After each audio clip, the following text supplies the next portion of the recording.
Good morning, and thank you for joining us to the Pre-State Allocation Board meeting. As a reminder, I want to let you know that today's meeting will be held at the California Department of Education at 4 o'clock. Their address is 1130 N Street, and it will be in room 1101. And to give you an update on the funds that are available, as you can see, we had a pretty good month last month in dispersing a lot of the fund releases that were left on the last priorities of funding round. So currently we now have $190.6 million left available from all the past bond sales left to distribute at this point. And this is our new construction bond authority for Propositions 1D, 55, and 47. And as of date, we have apportioned 94.5% of that. So with that, we have about $422.9 million remaining to add to the authorized unfunded approval list. So with that, I'd like to turn it over to Rick Asbell, and he will continue on with some of the highlights for today's board meeting. Good morning, everyone. So we've got a fairly light agenda, but there's a couple of items that we did want to highlight for you. The first one is to bring forth some proposed amendments to the SAP regulations as it relates to the Career Tech program, and this is as a result of SB 128. Now, SB 128 amended the Education Code to allow school districts with Career Tech projects to request high-performance incentive grants, including high-performance incentive grants above the Career Tech per project maximum grant allowances. As a result of discussions that occurred at the February, March, and April implementation meetings, we're bringing forth these regulations. The proposed regulations would specify the HPI grants available to Career Tech projects and to allow school districts that have not received apportionments for their Career Tech projects to amend their funding requests to include HPI grants. Beginning on stamp page 72 in the agenda, here are some highlights of the proposed amendments. First one would allow the HP-based incentive grant for Career Tech new construction projects on new sites and existing sites and for Career Tech modernization projects. Another one would be to allow a school district to amend a Career Tech funding application to add a request for the HPI grant while retaining its OPSC processing date. The addition of the HPI grant to the Career Tech grant after the existing Career Tech grant determinations are made. Clarify the HPI grant is a dollar-for-dollar or 50-50 match for new construction and modernization projects. Require districts with Career Tech projects on the unfunded list that want to request the additional HPI grant and to participate in the priorities and funding round to submit all approvals necessary for fund release at least 90 days prior to submitting the certifications necessary to become eligible for priority funding apportionments. And lastly, make adjustments to the Form 5010, so districts that have already submitted the Form 5010 may receive the HPI grant. Districts would submit a second Form 5010 indicating they would like to add the HPI grants for their funding request. So that's in a nutshell. There was consensus through IMP, so I don't think we're going to see any issues with this, but we're going to look for the board's approval on these regulations. The next item concerns the potential transfer of Lease-Purchase Program bond funds to the SFP. So just as a little bit of a background, the LPP, or Lease-Purchase Program, was the precursor to the SFP. It was established in 1976. But has subsequently sunsetted. Although the LPP continues to receive cash proceeds coming from the collection of accounts receivables and earned interest. Since June of 2011, the OPSC has been working with the State Treasurer's Office to identify LPP bond proceeds that could be available and transferred over to the SFP. The STO asked staff to work with the Attorney General's Office to essentially get an opinion to see what the SAB could do with those funds if they were being transferred over. At this point, staff continues to have ongoing discussions with the AG to clarify if these funds are available. Currently, we've identified $16.34 million in LPP funds, which represents cash and bond authority, which is awaiting the clarification from the AG. Staff has done its own analysis in the background and still is waiting for the AG's opinion. However, preliminary findings suggest that only $130,000 of the $16.34 million would be available for transfer. Staff wants to be proactive on this and is seeking the board direction prior to getting anything back from the AG as to determine what should and can't be done. Should the AG Council determine that any amount is available for transfer, staff is asking for direction from the board in advance to determine this to expedite the allocation of the LPP cash and bond authority. So what we've done is we've broken out a couple of different options that we want to bring toward the board. And the first set of options on stamp page 85 is for the transfer of cash. The second option, which is option A and B, is stamp pages 86 and 87, is for the transfer of bond authority. In relation to the available cash, option 1 is to provide cash to the programs that receive transfer bond authority options under A and B. Option 2 is to provide funding apportionments to projects on the unfunded list. Option 3 would be provide funding for advance releases for the charter school program. In terms of the bond authority transfer options, the board could elect, depending on how much is available, to transfer all the funding to the programs that are listed at the bottom of stamp page 86. Option A would be to transfer bond authority to other SAP programs. Option B would be to transfer bond authority to the new construction Proposition 1D category to provide additional unfunded approvals. So with this item, we're looking for board direction. We are still waiting for the AG to come back with their opinion. Once we get that, then we'll be able to move forward. So does anybody have any questions? Okay, I'll turn it over to Michael Watanabe that will talk about the latest bond sale.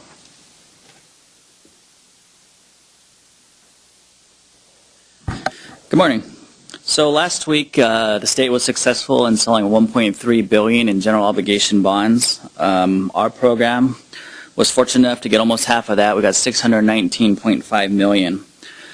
Right now, our office is working with the state treasurer's office, and we're working with them to identify what kind of bonds were sold and of what proposition, whether it be 47, 55, or 1D, so that we can start drawing the lines to start funding projects. Each type of bond, whether it be tax-exempt or taxable bonds, has their limitations. So as soon as we find out, we'll be able to keep moving forward on those. Some repeat slides that we did back when we did the December activation item. This isn't the actual list that's posted. It's just as an example, but we will take the unfunded list that we take published in the agenda each month and look at that last column that's highlighted to see who has valid certifications. The certification list we're using right now was established back in January. It will expire second week of July. What we do internally is we'll take this entire list and sort it with just the yes projects so we know who wants to participate in the priority funding round. Once we have all those yeses and we work with the state treasurer's office, we will go down the individual columns through Prop 47, 55, and fund as far down as we can get. Just a reminder, so we'll bring those funding shelves for actual apportionments at a future board. School districts will have 90 days to submit a fund release authorization to get those funds released.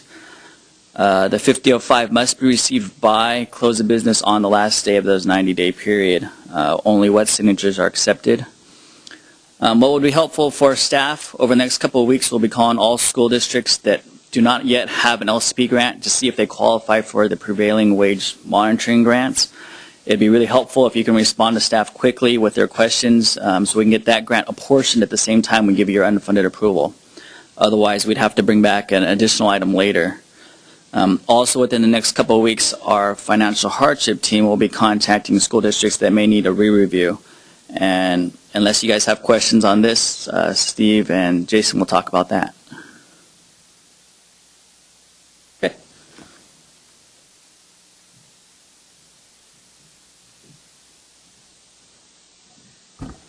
Well, good morning. Again, my name is Jason Hernandez, and I'm here with Steve Edmond, and we're going to go over what to expect in a financial hardship re-review. We'll be talking about the re-review itself and what documents are needed in order to submit a complete package for your districts. And our goal is to make sure that all districts have a complete and timely package, and that all your packages are ready, so you'll be ready for when the apportionment becomes available. Okay, so we'll go over basically 4 topics: the background on the financial hardship unfunded re-reviews in the funding rounds, submitting your documents for an unfunded re-review, the review of available funds, the unfunded re-review submittal and the required documents, and then finally the financial hardship re-review findings letter. Okay, a little background on the financial hardship unfunded re-reviews. Back at the May 25th, 2011 SAB meeting, there was an action by the board which allowed Section 1859.81F to sunset. That particular section of the regulations was part of the emergency regulations back in 2009, which allowed the board, which stated the board could suspend the financial hardship re-reviews for projects on the unfunded list because of lack of AB 55 loans because of the fiscal crisis at the time. So these regs, when they sunsetted, what does that mean for financial hardship districts on the unfunded list? That basically meant now that any district that's added to the unfunded list after July 1st, 2011 will have an unfunded review done if they've been on the unfunded list for more than 180 days. For projects, the older projects that were added on the unfunded list between February 25th, 2009, when the list was created, and June 30th, 2011, those particular districts will only have their financial records reviewed from July 1st, 2011 forward. When is an unfunded re-review conducted? This unfunded re-review will only be conducted, again, if you're a financial hardship district that's been on the unfunded list for more than 180 days, and like Michael mentioned earlier, that you're participating in the current priority and funding round.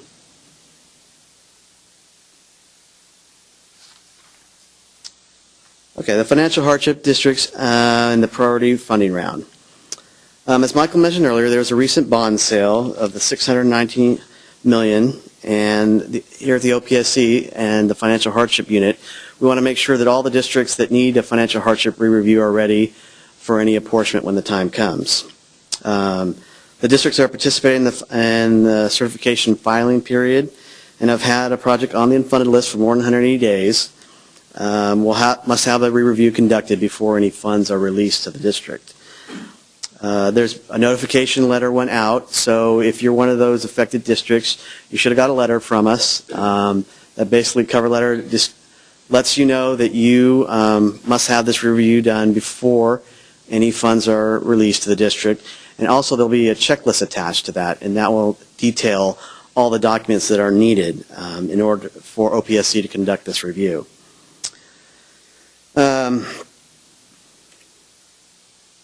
When you submit your packages, again, we want to make sure everything's done in a timely manner. That way all districts are ready for apportionment when that happens. So we ask that the documents are submitted within 15 calendar days in order to help expedite that review process. Again, these re-reviews, the district does not have to reestablish their financial hardship status. It's not a full review. This is only a review of your available funds after that July 1st, 2011 date. So it's a much more expedited review, and we want to make sure that we have these complete packages in order that there's no delays for the districts and they get their apportionments in a timely manner. Okay, so in order to get that package together, the financial hardship team will be available if you have any questions ahead of time before you send your list into us. If you're having problems and you're not able to get all the documents together, you can always make an appointment with us and we can come down to your district if that's possible and work with you to make sure that we get all the needed documents to make sure that your review does happen in a timely manner. And again, we keep wanting to emphasize that you're ready for the apportionment when that does happen. All the re-reviews will start with that submittal of your cover letter and the submitted checklist with all the backup documentation. There'll be some steps in the next couple slides which will walk you through where to find all the needed documentation, such as where the checklist is at on the website, where the fund worksheets are, or anything else you may need. I'm not going to walk you through the individual steps, but at least it'll be on there that you can refer back to this later in case you need to know exactly where any of those documents are. An important part of submitting your financial hardship re-review package to the office is having the right district contact available in case we have any follow-up questions or any documents that we need that weren't submitted with the initial submittal. Financial information provided by the district must provide the auditors a detailed audit trail for all relevant balances and transactions.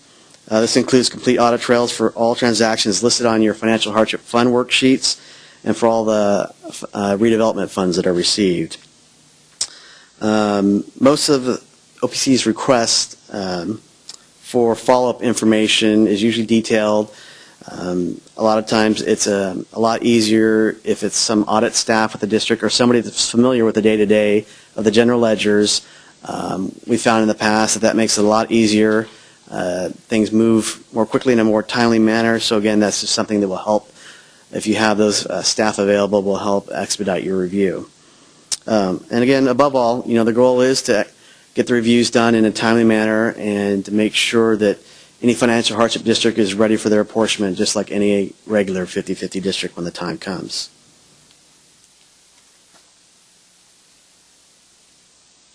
Okay, your financial hardship re-review submittal. When the district is submitting their financial hardship re-review package, they obviously will need the following. They'll need a cover letter from the district detailing the documentation that they are submitting to our office for the re-review, complete and signed unfunded review checklist, and the appropriate backup documentation. This unfunded list will be reviewed by intake auditor for completeness to make sure that all the requested documentation is submitted, and that will be the person that will notify the districts if anything is incomplete. And I mentioned earlier that steps to find some of the needed documentation. I won't walk you through all 6 steps, but if you ever want to look back, and this will take you starting from the OPSC homepage down where to come down to the Program and Services tab. I guess I will walk you through everything. Clicking on the Financial Hardship tab, and just going down the line. And that will take you to all the documents that you need. But again, if you can't find anything on the website, please call one of us and we can help you walk you through the steps, find all the documents that you need, and again, answer any questions that you may have. Okay, and I mentioned earlier that an intake auditor will look at the package to make sure that the package was complete. If it does happen that there are some missing documentation that is incomplete, then that auditor will send out a 4-day letter to the district requesting all the missing documentation. They'll probably give you a follow-up call as well in case you have any questions, and we can walk you through what those missing documents are. If any of the unfunded, if that additional documentation is not submitted within the 4 days, then your package will not be processed. The OPC will only process complete unfunded review packages, and this ensures that those that do submit the complete packages are looked at first in date order, and then if we look at only complete packages and have staff time reserved for those, we ensure that ultimately all the packages are reviewed in a more timely manner. Okay, and now I'll pass it over to Steve Inman, and he'll be discussing the review of available funds and go into a little bit more detail about those documents that are needed.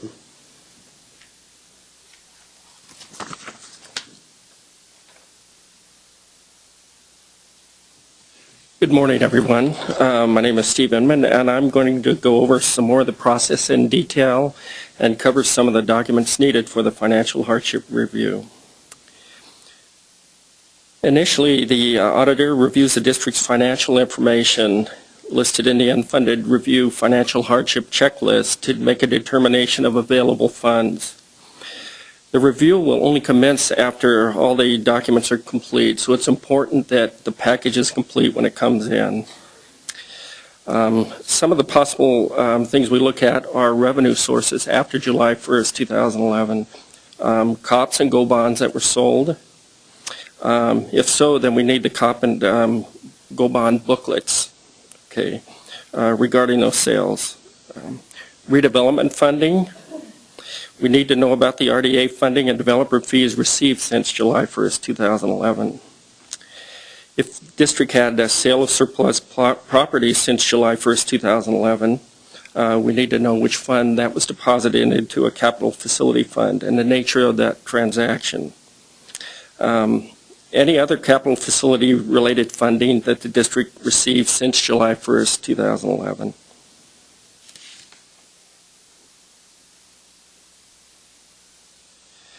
Okay, some of the documents needed for the unfunded re-review submittal.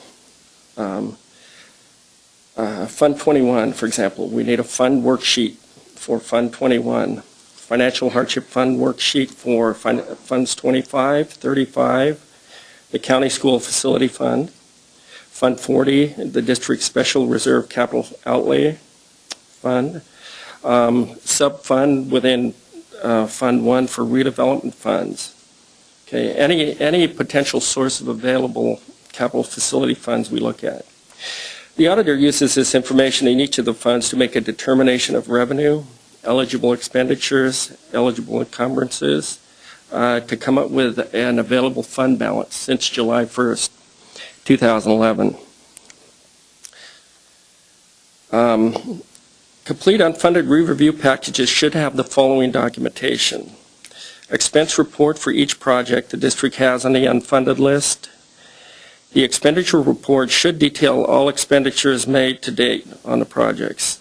If no funds were spent, please submit a statement to that effect. We want to look at all the spend down on the projects the district submitted during the initial review prior to the unfunded re-review.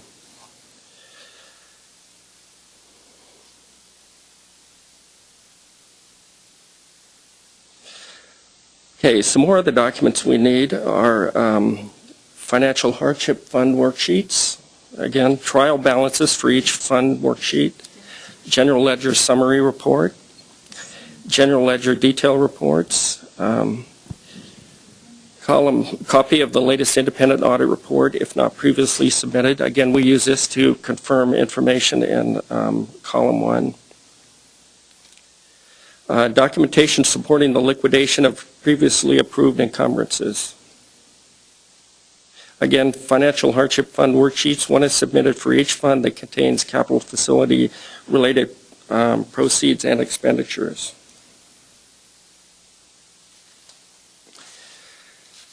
Here we have an example of a Financial Hardship Fund worksheet. It might be kind of hard to see here, but column 1 for the current Financial Hardship unfunded re-reviews, column 1 typically ends June 30th, 2011. And column 2 will contain information for the partial year beginning June 30th, 2011 until the current date, the cutoff date, which should be in within 1 month of the Financial Hardship re-review. Okay. Again, the example we show, column 2 will contain, again, the information ending June 30th, 2011. Column 2 will contain, in this example, information from July 1st, 2011 to October 30th, 2011. Okay. On considering the funding in the example, OPSC will start the end-in balance with $182,597 for fiscal year ending 2011. Add in revenue after July 1st, 2011 of $150,981. Deduct all the eligible expenditures of $308,682 if they are determined to be eligible. And arrive at an ending fund balance listed as $24,896. Okay. So that's typically what the auditor does in each capital facility fund to determine what funds are available. Documents needed for this example are the General Ledger Summary Report for fiscal year ending 6/30/2011, The General Ledger Detail Report for fiscal year ending 6/30/2012, dated through October 30th, 2011. A trial balance for Fund 25 ending October 30th, 2011.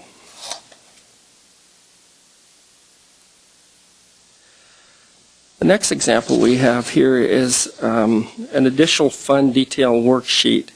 And we talked about this in our last webinar, and it is not asked for in the re-review checklist at this point in time, but we prefer to have the district send this in to serve as a bridging document between their fund worksheet, which contains an aggregate revenue, aggregate expenditure information that breaks down the expenditures so the auditor can determine, for example, spend down on encumbrances, if the current expenditures between July 1st, 2011 and the present date are eligible. Okay. So again, the example we have here contains, we have a vendor date of transaction, detail of the transaction, and the expenditures broke down by vendor, and the amount at the bottom should reconcile with the amount on the fund worksheet. We typically request that the district, especially districts with multiple project areas, many redevelopment projects, break down that information so we can determine which amounts are available for application to the projects. Findings letter.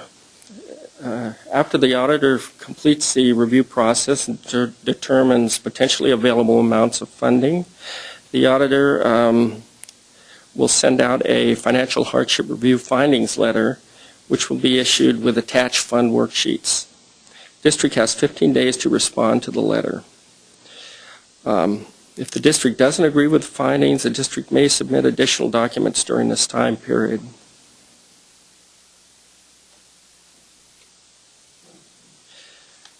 And if the district agrees with the findings, by signing and returning the fund worksheets, the auditor will move forward with an approval letter or an apportionment letter, which we refer to the unfunded approval letter as. In summary, here's an overview of the financial hardship re-review process we have talked about today. A district has financial hardship project on the current unfunded list. That district requests to be considered in the current priority and funding round, and their financial hardship project will have been on the unfunded list for 180 days when they get apportioned. Therefore, the OPSC will contact the district by letter and request all the documents needed to conduct the financial hardship re-review. The district will submit their financial hardship re-review package within 15 days with all the needed documents and a signed unfunded review financial hardship checklist. Only after the package is complete and no documents are missing, the OPSC will conduct the re-review to determine if the district has any additional funds to contribute to their project on the unfunded list. Once the re-review is complete, we will send the district our findings letter and fund worksheets.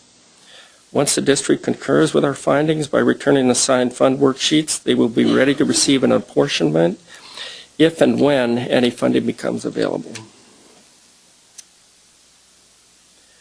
Here we have our contact information. Again, I'm at the top, Jason Hernandez, and our financial hardship auditors, Maria Gamino, John Leininger, and Audrey Sims-Davis.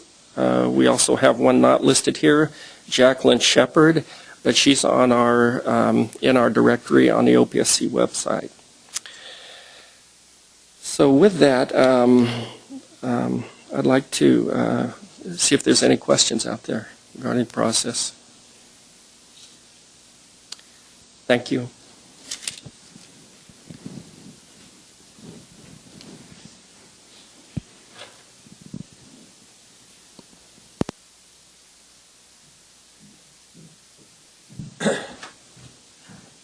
Good morning, everybody. Hopefully, there we go. Bill Savage, Assistant Executive Officer for the State Allocation Board. And I want to give you an update on the Implementation Committee and the topics that we've reviewed at the IMP Committee and the meeting of April 13th, 2012. I see one of our members in the back, Gary Gibbs from California Building Industry Association. Welcome, Gary. First of all, we've got a number of things on our agenda that the board has referred to the Implementation Committee for review. And we have a couple future topics, including priority and funding issues and the issues that were raised by Oceanside Unified School District about in January regarding priority and funding rounds and certifications, and when funds become available within a certification period, can they be apportioned after the period ends, etc. So some interesting issues there, and then the follow-up for an appeal from the Sequoia Union School District regarding K-8s and minimum essential facilities. So we looked at 3 items at the meeting of the 13th, and I'm going to start out by talking about applications beyond bond authority. And so this is a topic that's pretty timely right now because we're heading into a period where our new construction bond authority is rapidly diminishing. Actually, our modernization bond authority is diminishing also. And so we're going to be faced with some significant challenges as a school community, as a state, on how to handle these applications. And so we looked at some of the things that you see here on the slide, a history of unfunded lists in the school facilities program. And basically what the committee focused on in the presentation from staff was different levels of processing that occur with school facility program applications and different levels of approval, i.e. board approval or simple placement on a workload list and going forward.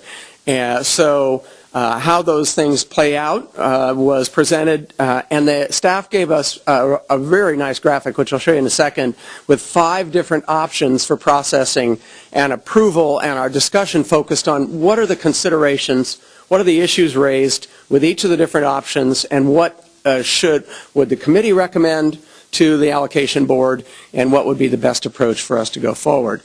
This is, so I'm not sure whether you guys can all see this. Hopefully it'll show up if you're looking at this on the webcast. But this is the basic application beyond bond authority worksheet that gives you the different options for review. At the top is the current process of review by OPSC, including a full review and then placement on an unfunded list and eventual priority and funding apportionment. And so then we looked at 5 different options, including option 1, which would be just to continue an initial intake and place the application on an OPSC workload list.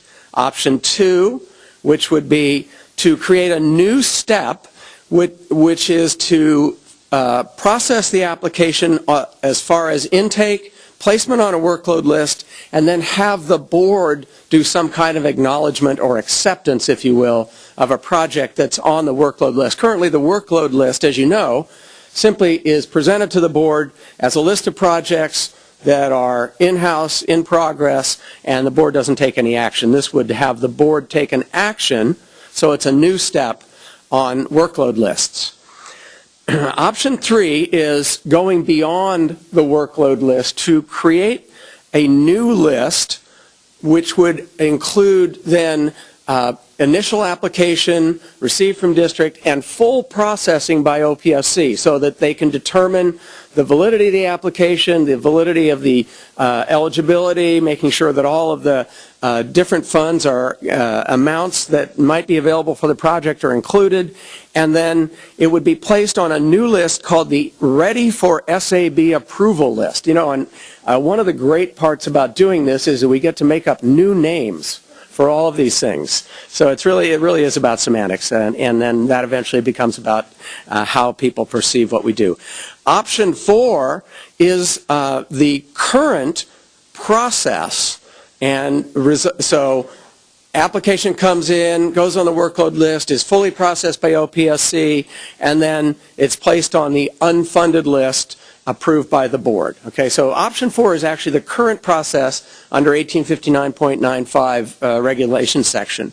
Option 5 is similar to option 4, but it includes a change in the name of the list to the SAB approved project list. Notice it's not being called an unfunded list, but it includes some additional certifications or requirements for acknowledgement by the district that this action by the board does not constitute a guarantee of future funding, and an acknowledgement that the program may change and the funding amounts available or approved by the board on this list may decrease. So I think those were to address concerns that were raised by members of the State Allocation Board regarding the creation of an unfunded list as we go forward. Most of our stakeholder members supported option 4, continuing with the unfunded list. As I said, that's part of Regulation Section 1859.95.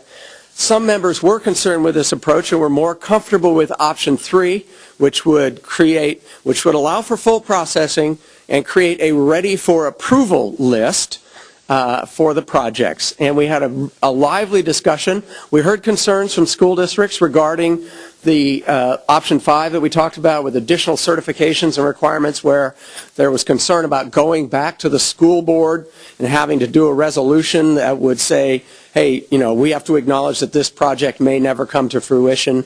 We heard a lot of issues with that. So next steps, we are developing an item to take to the May State Allocation Board and want to present those options to the board and reflect what the IMP Committee's discussion was and have the board give us some direction on where to go with this. So the next item was covered initially in the first presentation, and that's the SB 128 Career Tech High Performance Regulations. They're going to the board today, as was mentioned earlier, and this discussion was the third piece that we had talked about at the IMP Committee. What we looked at, because of the unique nature of career tech grants in that they're not per pupil grant based, we couldn't find a way to easily apply the high performance grant, which is a percentage increase on your base per pupil grant, to those projects. And so we opted, after working with staff, to give districts what's known in the trade and around the building as the HP BIG, the High Performance Base Incentive Grant, the dollar values that you see here. So districts, when they went through their DSA review, if they met the minimum threshold, then they could get the High Performance Base Incentive Grant for their career tech projects. One of the key things that staff did from OPSC in responding to concerns raised by people that had developed the bill was we did develop language, and is included in the regulations, that will allow districts that are on the current unfunded list with a CTE project or on the in-house application list to step out of line but maintain their place in line, go back and get a DSA re-review for high performance, come back and be eligible for additional funding and not lose their place in line in either area. So I think this is a really important way that staff responded in a very positive fashion to try. We know that these regulations will be applicable in the future for future CTE program, bond program projects, but this is a way that we can apply them to some of the projects that we now have already approved. Next steps goes to the board today for their consideration, and as was mentioned earlier, we don't anticipate that there will be any issues from the board. Going to end it up with my personal favorite topic, the project information worksheet. And I know it's everybody's favorite around here who's been working with me on it, and they're tired of hearing from me on it. But what we looked at in our last meeting at the IMP Committee was how can we make some simple, short-term changes that require very minimal regulatory change and do them immediately. And staff came up with 2 areas that we can do that. And one is self-populating of the data fields and self-calculation of the data fields, on the PIW, and also changing the number of submittals. So this is in response. Our direction from the State Allocation Board chair was, there were 3 or 4 things, but one of them, a key one, was streamline this form. Everybody's heard from districts, it's too hard to fill out, you already have a lot of this information, so under the heading of streamlining, staff has developed some self-population and self-calculation options that are shown on this slide. And so when the district inputs their application number in the box up here, and it confirms the school district name and the county name will come up, and then the funding amounts are automatically generated in this area. Previously, this information was input by school districts. This will now be automatically self-populated. Self-calculation fields are shown in yellow on here, including in the project cost section on the first page, and in the second section, adding up square footages, and then also calculating the cost per square foot of the project by obviously dividing the total square footage by the project cost reported on the previous page. So we think that these are simple changes. They don't require significant reg change. They can be done very quickly, and they can respond to the concerns that we've heard from school districts and stakeholders regarding the project information worksheet. What are the next steps? We're going to prepare these for approval on the allocation board, and I think we're going to try and get them on the May State Allocation Board calendar for their approval. But we're also going to continue to look at ways that we can look at long-term improvements in the project information worksheet. We still have some work to do in the project costs section, in the high performance section. We have some, one of the charges from the chair of the allocation board was that he wants us to consider ways that we could have all programs, not just new construction, use the PIW. And then finally, my area of concern is how do we reach a consensus with our stakeholders on how we analyze the data on project costs, since the real reason that the PIW exists is to inform our base grant determinations for school construction in California. So, that said, I'm going to turn it over to the Division of State Architect, and Masha Litzik is here to give you an update on DSA. Thank you.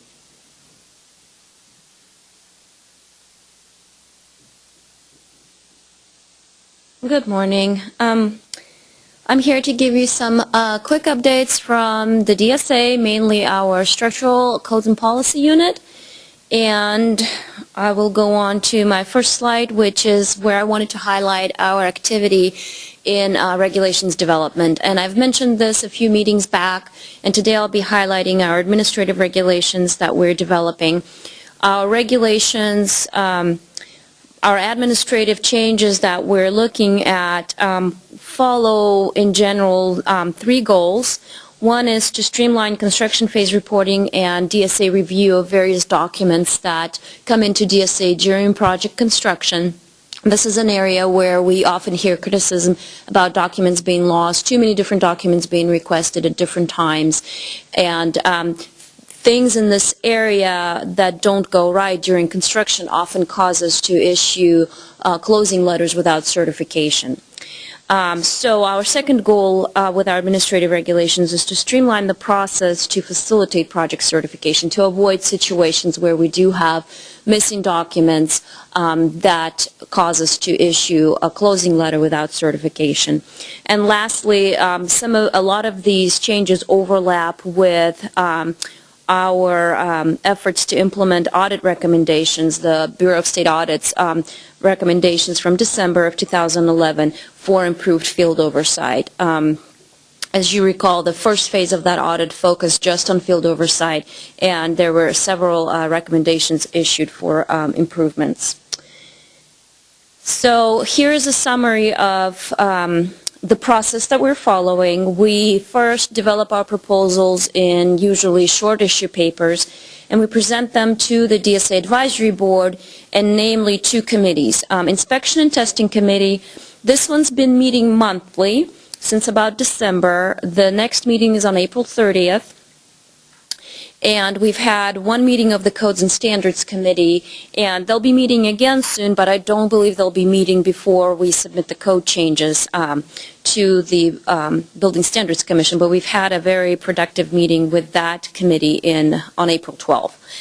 So what we normally do, as I mentioned, is staff prepares issue papers that we distribute to the committees. The committees also have public attending, and for the benefit of the public, we post these papers one by one on our website. And to see the documents, you would follow our quick link for DSA Advisory Board, and you would see the two committees that I mentioned, Inspection, Testing, Codes and Standards, with their meetings and the agenda items listed. And keep in mind that some of the items are returning, so you may see the same topic showing up 3 times with 3 different dates because this item is returning to the committee for repeated discussion. So in general, for our administrative and technical code changes in the structural and fire life safety areas, our filing due date to Building Standards Commission is in June.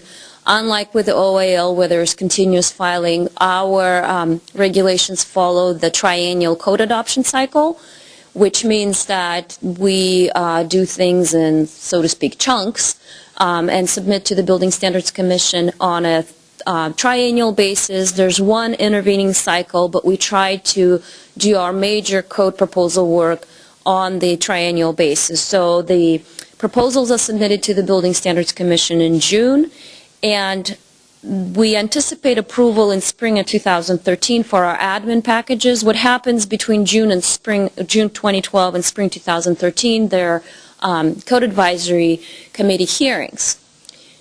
And in the hearings, public input is taken, and also written comments are received, and the committees issue recommendations on each item. So the technical standards become effective January 1st, 2014. Our administrative regulations become effective earlier. So most likely what we'll be doing after we submit the packages to the Building Standards Commission, we'll be thinking about implementing those changes. So there are a couple of ways to participate. One would be through our DSA Advisory Board, and another way would be through the Building Standards Commission process. So the next slide highlights some of the administrative changes, the major ones that we're looking at. And again, keeping those goals in mind that I mentioned. The first one, a major project for us, is putting forward regulation changes that would consolidate testing and inspection reporting. Why is this important? It is to definitely streamline the process on projects where there are multiple special inspection requirements and multiple special inspectors involved, each of them required to file a verified report attesting that they've conducted the testing and that in fact it conforms to DSA requirements and project requirements on the plans and specs. It's not uncommon that a large construction projects for a school will have up to 100 special inspectors. And so the idea is to adopt what's a best practice in the industry. There are labs that have numerous special inspectors employed, and they have an engineering lab manager who oversees all the inspection. So we want to adopt that best practice and require it, and as a result, the overseer of all the special inspectors will file one verified report versus numerous verified reports. Now, we will, in our proposal, there is a second option, and it would be very useful for small projects that may only require one special inspector, and that is to continue the practice of the school district directly hiring the special inspector, and in that case, the special inspector filing a verified report. So that option is available, but in that option, then the architect assumes the oversight responsibility, the supervision of that special inspector. Right now, on projects where they're not employed by a lab, there's an instance where there's no supervision of the special inspectors whatsoever, and that creates various reporting problems and then when the special inspector is done with the project and this verified report's not filed, there's no way to get it, which leads to us unable to certify the project. So that's the first proposal. That proposal has a big volume of regulation text accompanying it. We do have an issue paper, a short one-page issue paper that summarizes the proposal. This one, we actually began with a work group that we formed, and the work group has lab representatives. We formed the work group to first vet the proposal with the people that would be impacted the most by the proposal. And then the work group presented the proposal to the DSA Advisory Board, and it's moving on from there. The second area where we're looking at improvements is strengthening the project inspector certification criteria. This would be probably of little direct impact to school district, but a direct impact to project inspectors, new ones coming into the program, or those that wish to upgrade their classification from, let's say, smaller relocatable projects to larger projects like large modernizations or new construction. So this proposal would, what we're looking at there is borrowing some qualification criteria from our sister agency, OSHPD, that does hospital approval and has a very similar program to ours. And we're also vetting the proposals with the advisory board committee that has project inspectors on it. And so we have a Building Standards Commission. Impact on school districts and design professionals, and it is a small proposal but a very important one, which implements a replacement process. It is not clear in DSA regulations what is a school district to do when in the middle of the project they want to change a project inspector, and there could be various reasons for doing so. The school district may have another project where the inspector's skills are going to be better utilized. An inspector may have other employment opportunities that they wish to pursue. So there could be numerous reasons why that could happen, in addition to just a simple life emergency. And what happens when an inspector leaves and another inspector is hired, there's no process that DSA has established, which leads to interruptions. It may lead to stoppage of construction, and in the end, it is extremely difficult to get a solid verified report because an incoming inspector there's no process following, there's no transition from an outgoing inspector to the incoming inspector, so the replacement inspector can't attest to the work performed by a previous one. So what we've done is we've put a simple regulation in place that would say that a replacement inspector must be approved, that the outgoing inspector must file a verified report, and before any work can continue. So we have the requirement that we're pursuing in regulation, the process itself of how we do it will be developed through DSA form changes and DSA policy document changes. We'll be showing those to the DSA Advisory Board too and seeking their input. And the goal of ours would be to ensure that there's a smooth process. If possible, it's electronic, and that work isn't interrupted, and yet we receive the documentation that we need to make sure that there was no interruption of inspection, because the code does require continuous inspection. So that's our another big project for us there. And now I will highlight some of the, I usually do an update on our publication changes. Well, this time I have a form change, or a new form actually, to present to you. And the concept is very similar to the one that I just described, where we want to have a, just like we want to have a smooth transition from one project inspector to another, we also want to have a smooth transition when there's a change in the geotechnical engineer.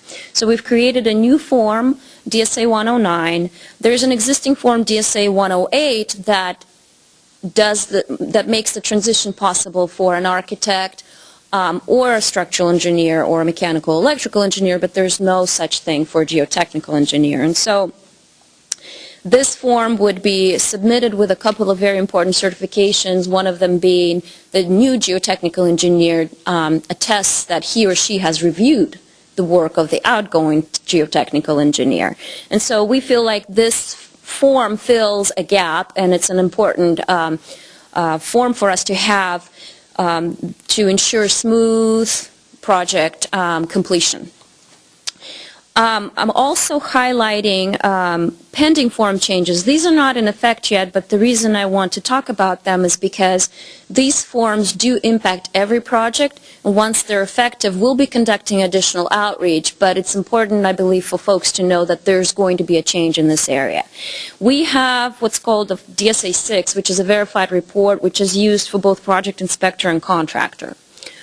We've identified changes to these forms that we believe will streamline project certification, and we can make those form changes without going through regulations. So we're jumping on this opportunity to make these changes that will improve life for all projects across the board in the very near future. Right now, we're tentatively hoping for an effective date sometime this summer for these changes. So we are splitting. One thing we're doing, we're splitting the report. We're going to have the project inspector fill out a verified report that has content unique to the project inspectors, and contractors filling out a separate verified report that has content unique to the contractors. We'll be presenting drafts of these proposals on April 30th to our DSA Advisory Board, and these drafts will also be available on the Internet. And once the content is finalized and we consider other implementation that we'll have to do, like IR changes and staff training, we will roll out stakeholder training as well in these areas. Any questions so far? All right. And so last piece of updates from our structural codes and policies is our Seismic Mitigation Program, which is very active. To date, we've received applications for 147 buildings to determine eligibility. Some districts file just one application and others file multiple, and we have approved 133 buildings for as eligible, and that includes the 21 that we've deemed eligible prior to the new regulations going into effect. And on the next slide, I summarize the activity in subsequent phases. So out of 133 buildings that we've deemed eligible, one has come forward and we've approved them for a replacement analysis. In other words, we've reviewed the estimated scope of rehabilitation so that the district can put forth an application to OPSC that would request replacement. We've received 15 applications for those projects that choose not to pursue replacement, that choose to pursue rehabilitation, and there's a pre-application that we required. We've approved 9 of those, so out of 9 of those, 5 have moved forward with an actual application for drawings. So if you see my previous slide where there are 133 eligible buildings and only a handful moving forward, the natural question is why such a disparity, and from our understanding at DSA and knowing what it takes to put a set of drawings together, it is a large body of work involving multiple design individuals, multiple professionals to move a project forward from the step of determining eligibility for Prop 1D seismic program to having an actual design ready for DSA to review. So the body of work there is quite tremendous. It could take multiple months, and we believe that that's probably what the majority of that have buildings approved. Implementations, of course, and matching share requirements. So that's the summary from the policy unit. And then I typically present our stats on bin times, which is the wait time for a project to get to a plan reviewer's desk to begin review. So our bin times, again, are in the categories 1, 2, 3, 1 being construction ready and no funds required. The minority of projects are in that area. Most projects are either undeclared or Category 3. So the bin times there for structural are in the neighborhood of 6 weeks. This is measured in weeks. Higher in some areas in fire life safety, and higher in some areas for access. And that has to do with the nature of the project and the staffing that we have available in those areas. These are also available on our website, and they're updated weekly, I believe, and it's on the DSA metrics page. So this is typically what folks are looking at when they are planning to submit a project to DSA, to give them an idea of how long to wait until the review commences. And this is all I had for today. Unless there are any other questions, I believe we're scheduled to be back at this venue in June. Any questions? All right, so I'll be passing the mic to CDE. Thank you.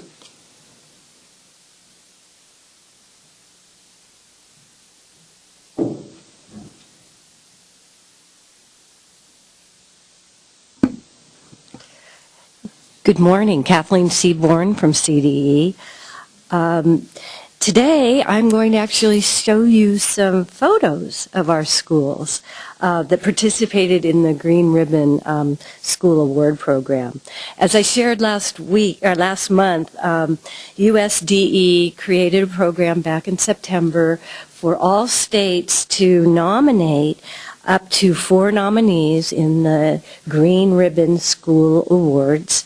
If they did have stipulations, if the state wanted to submit more than one public school nominee, one must be a school with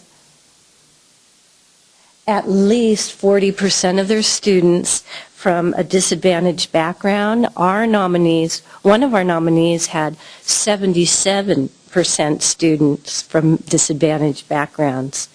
And if we were submitting all total 4 nominees, one must be a private school.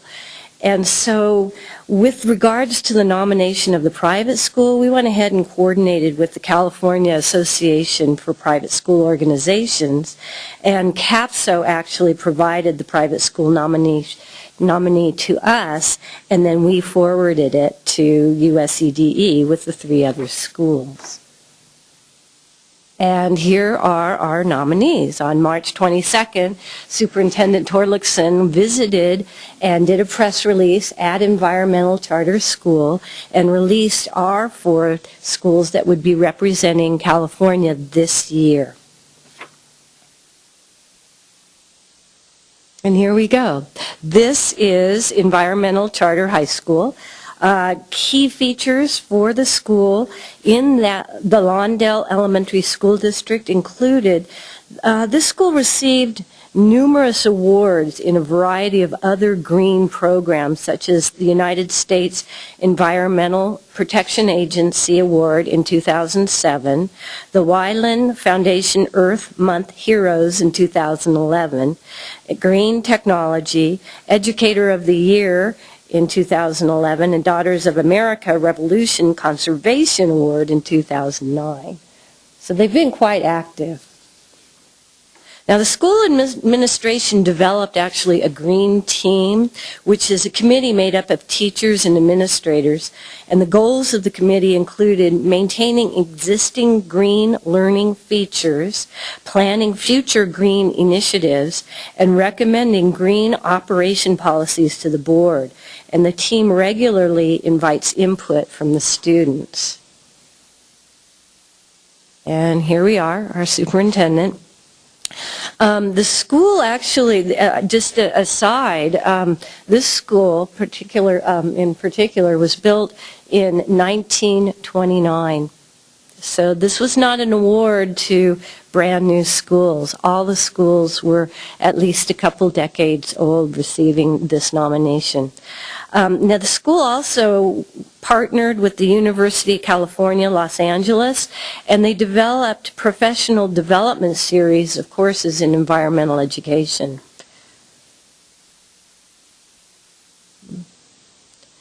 And the school is proud to share that it reduced its greenhouse gas emissions, including the use of solar panels. They had 2.35% of their power usage from a set of solar panels on their greenhouse. They used natural gas vehicles. They campaigned to encourage walking and bicycling, and they did a reduction of overall energy use. Now, our second nomination is Longfellow Elementary School in the Long Beach Unified School District. And they also included creating a green team whose meetings were open to the public and included participation from the teachers, the students, parents, the school superintendent, and the school's administration. The green efforts were part of each month's first Friday flag ceremony assembly that's attended by the whole school. In addition, the school administration ensured that 100% of their landscaping is considered water efficient or regionally appropriate. So the irrigation water used in the vegetable gardens, as you can see here, is actually recycled water that is locally captured and treated. Now, the school reduced their greenhouse emissions by 4% based on 4 major focus areas. The 4 areas were student behavior, electronic programmable controls, calibration of the equipment, filter changes, and then using new technologies to manage those systems.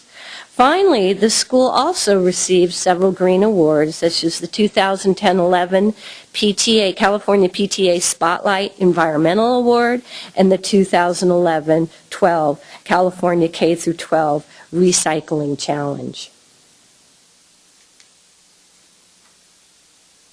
Isn't it nice to hear, I mean, during this recession and all the bad news about schools, it's kind of cool to see happy kids, huh?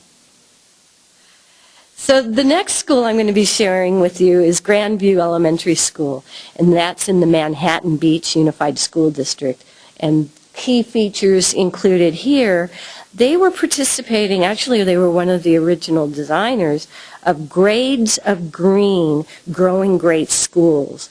And this school is considered an exceptional school within this program because they implemented 27 out of the 42 activities described on the Grades of Green website. Now, if you haven't seen that website, it's quite extensive, offers a lot of environmental literacy projects for families and students to implement, so check it out.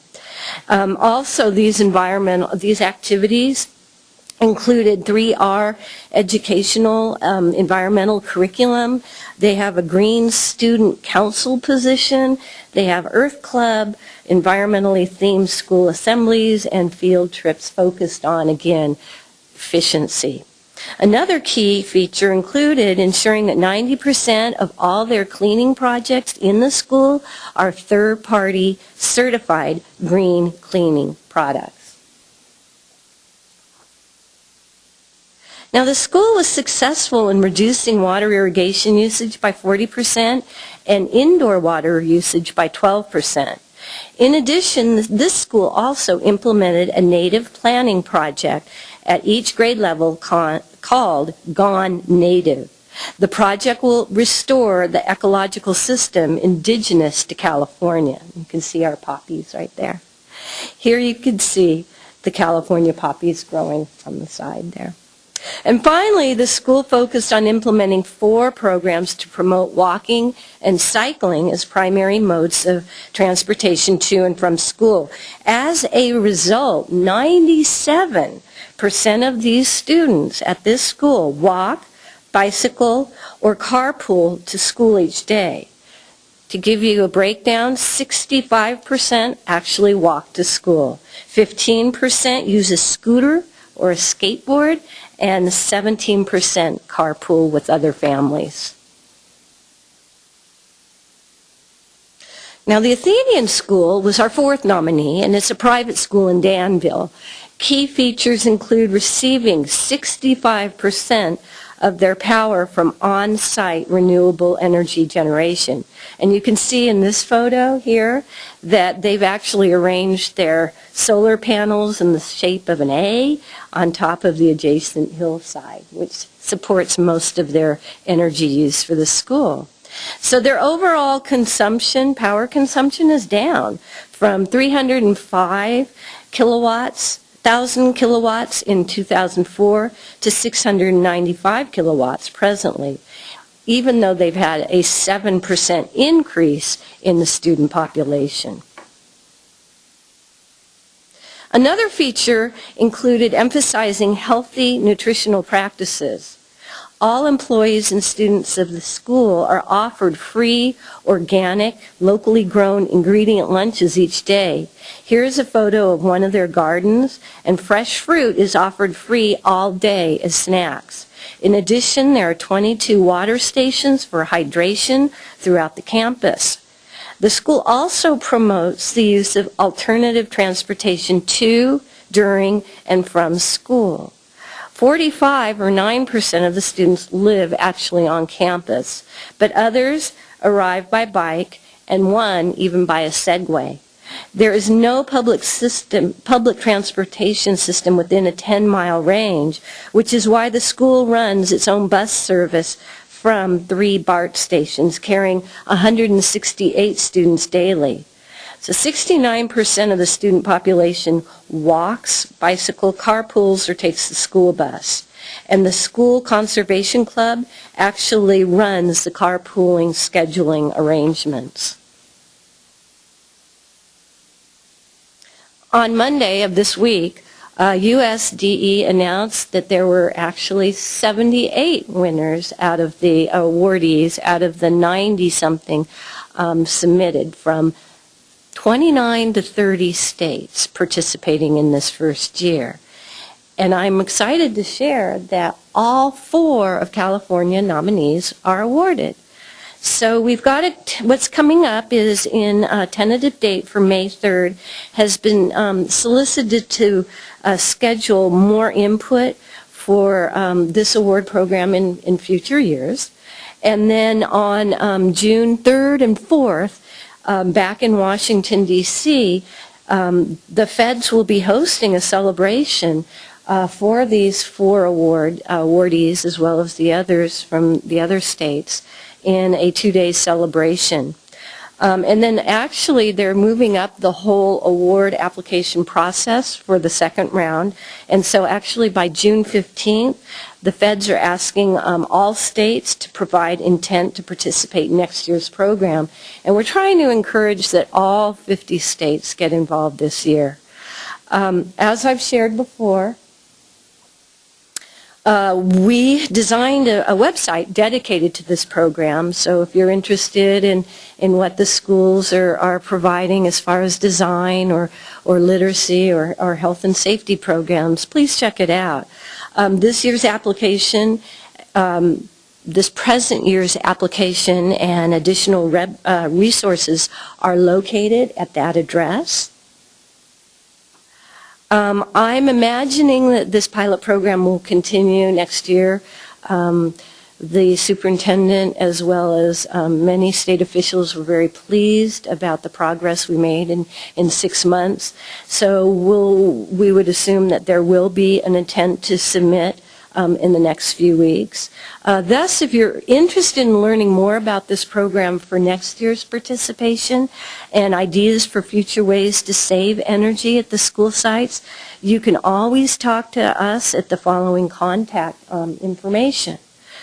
I believe this concludes our 3 presentations today, so if you have any questions that you think of later, most of us are going to be present at the State Allocation Board meeting today. Remember, it's held at 4 p.m. in California Department of Education's boardroom. That's on the 1st floor. Well, thank you very much.